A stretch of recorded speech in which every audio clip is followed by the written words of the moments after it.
اور PDP प्रवक्ता advocate Syed Iqbal Tahir का कहना है कि जम्मू कश्मीर की पहचान को ख़त्म करने की लगातार कोशिशें जारी हैं। उन्होंने कहा कि इन हालात में PDP यहाँ के लोगों के अधिकारों की सुरक्षा सुनिश्चित करने के लिए आवाज़ उठाएगी।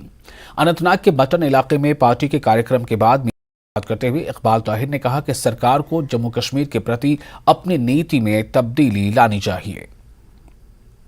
आप देख रहे हैं किस मुश्किल दौर से हमारी ये जो रियासत है गुजर रही है, और आप देख रहे हैं कि किस तरीके से हमारे लोगों पे जुल्म ढाया जा रहा है, चाहे वो हमारी ज़मीनें हैं, चाहे वो हमारे जॉब्स हैं, चाहे पकड़ धकड़ है, चाहे कोई भी आप सेक्टर ले लीजिए, चाहे हमारी फ्रूट इंडस्ट्री है, चाहे बिजनेसमैन है, हर एक को तंग किया जा रहा है और परेशान किया जा रहा है। इनका मकसद ये है किस तरीके से जम्मू कश्मीर के लोगों की आवाज़ को दबाया जाए और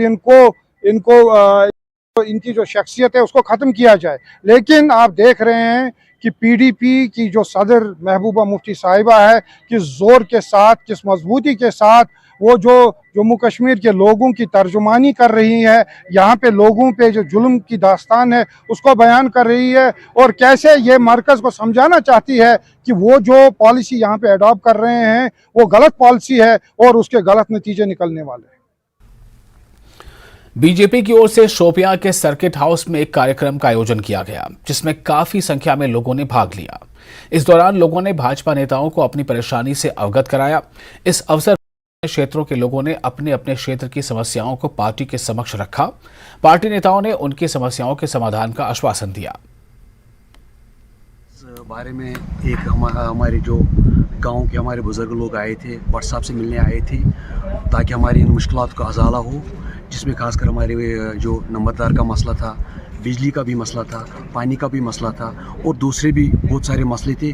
और हमें इस बारे में भट्ट साहब ने एश्योरेंस दी है कि हम जल्द अज जल्द इन मसलों का अजाला करेंगे ताकि हम इन मुश्किलात से निकले और आगे आपके लिए आसानी हो जाए। और हमने इनको ये भी दिया है कि ये नरेंद्र मोदी जी की सरकार है, यहाँ पर कोई ऑफिसर अपनी मनमानी नहीं करेगा।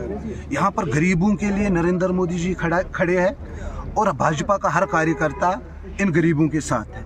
तो जो भी इनके मसाइल होंगे वो इंशाल्लाह पूरी तरीके से उनको हल किया जाएगा। और मैं आपके माध्यम से भी डिस्ट्रिक्ट एडमिनिस्ट्रेशन को बताना चाहता हूँ कि ये, और खासकर इनका नंबरदारों को जो घोटाला हुआ, तहसीलदार साहब ने घोटाला किया कि कुछ लोग मिल के और लोगों से राय नहीं लिया, तो ये सरासर गलत है। दूसरा पानी नहीं है।